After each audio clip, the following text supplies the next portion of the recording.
Ivoiriennes, Ivoiriens, chers compatriotes, l'année 2024 s'achève. Elle a commencé dans l'allégresse avec la victoire héroïque de notre équipe nationale de football à la Coupe d'Afrique des Nations, démontrant ainsi qu'unie, la Côte d'Ivoire est capable de relever tous les défis. Mais 2024 a été aussi une année d'épreuves et de tristesse.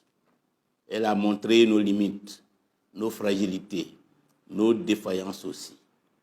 Pour une grande majorité d'entre vous, 2024 n'a pas été facile.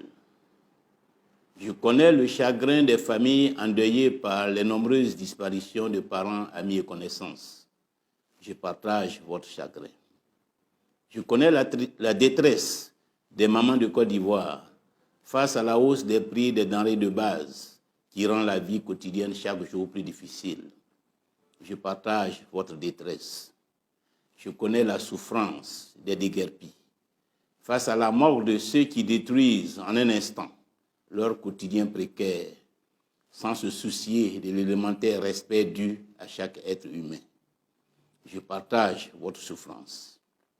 Je connais la colère juste des planteurs, celle des enseignants aussi, face au mépris de ceux qui balaient d'un revers de la main leurs revendications légitimes.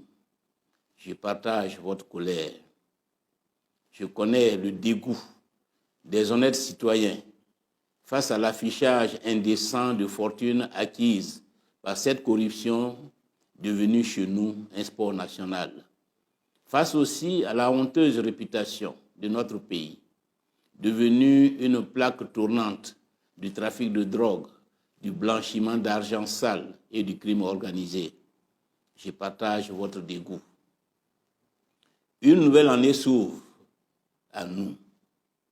Elle sera rythmée par une élection présidentielle décisive. Je forme le vœu que 2025 soit l'année du changement, l'année de cette rupture tranquille et résolue dont notre cher pays a impérativement besoin, l'année d'une nouvelle espérance. Cette élection présidentielle doit être un affrontement à la loyale, projet contre bilan. Elle doit refonder l'espérance d'une démocratie ivoirienne paisible et joyeuse. Elle ne doit pas être une farce. Elle ne doit pas davantage être une peur. Elle doit être une fête. Comme notre avenir concerne chaque Ivoirienne et chaque Ivoirien, chacun doit pouvoir se déterminer. Toutes les conditions d'une élection juste et transparente doivent être réunies. Le code électoral doit être réformé. L'indépendance de la commission électorale doit être garantie. La liste électorale doit d'évidence être rouverte et consolidée. Je devine la tentation de la fuite en avant du chef de l'État et de ses partisans. Face à l'exigence d'un nécessaire dialogue politique, il privilégie le dilatoire et observe un mutisme préoccupant. Je les appelle à la sagesse. La sagesse, c'est aussi pour le chef de l'État se rappeler que la Constitution, la raison et ses propres engagements lui imposent en 2025 de dire au revoir au pouvoir. Je lui demande de nous épargner de nouvelles tensions politiques, de nous éviter de nouvelles souffrances. Je l'appelle solennellement à la sagesse. La sagesse passe par le respect de nos institutions. La sagesse, c'est savoir poser des actes de cohésion, de fraternité et d'unité. La sagesse, c'est ne pas s'obstiner quand son temps est passé. La sagesse, c'est de ne pas faire semblant de croire qu'il suffirait d'affubler la Constitution d'un nouveau chiffre pour s'assurer une présidence à vie. En 2025, nous serons, si nécessaire, rappelés que ces temps sont révolus. Nous serons, si nécessaire, martelés que le pouvoir n'est pas la propriété d'une personne et d'un clan, qui seraient en droit de le confisquer en interprétant la Constitution au gré de leurs intérêts, adossés à la violence d'État. Les défis qui nous attendent sont considérables, mais je crois en la force de la volonté. Je forme le vœu pour notre pays qu'ensemble, en 2025, nous soyons tous artisans de paix, que nous écrivions un nouveau chapitre de l'histoire de la Côte d'Ivoire fondé sur une nouvelle espérance. L'espérance d'une nation unie, réconciliée avec elle-même, avec la paix, la stabilité et la sécurité. L'espérance d'un État moderne, produit authentique de notre personnalité, de notre histoire, de nos cultures et traditions.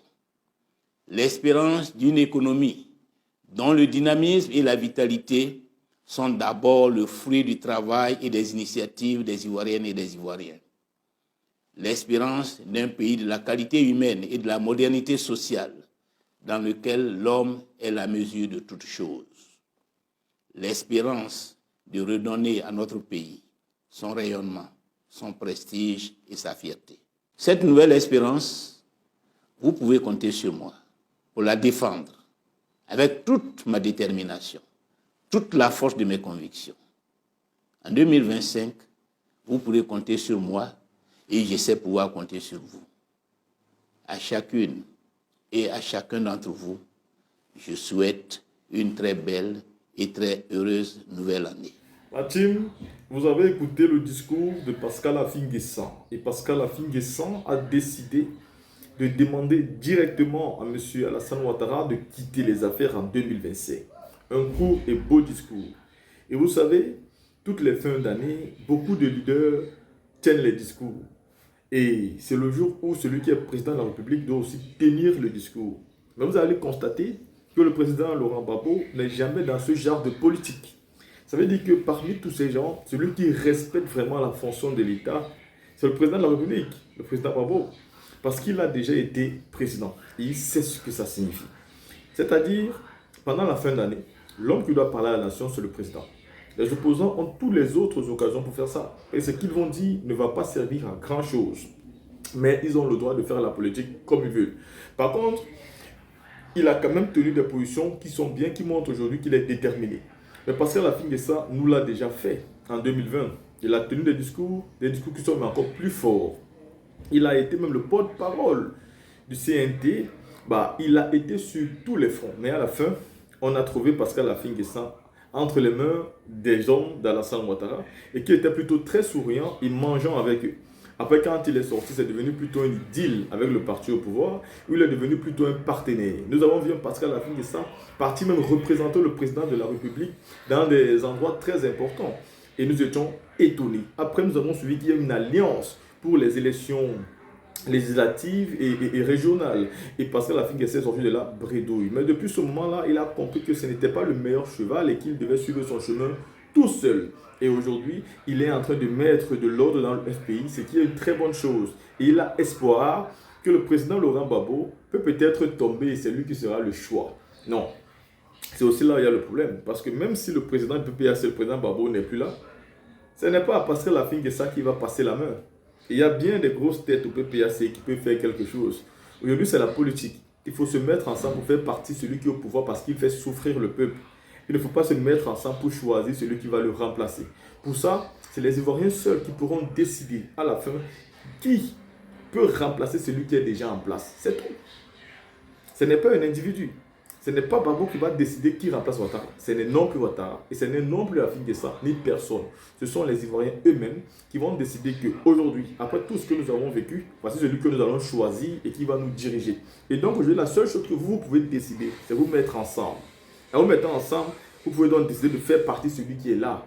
Car le peuple va au moins voir cette cohésion, cette détermination, cette envie. Et le peuple va répondre présent et aider les opposants. Surtout qu'en aidant les opposants, ils s'aident eux-mêmes.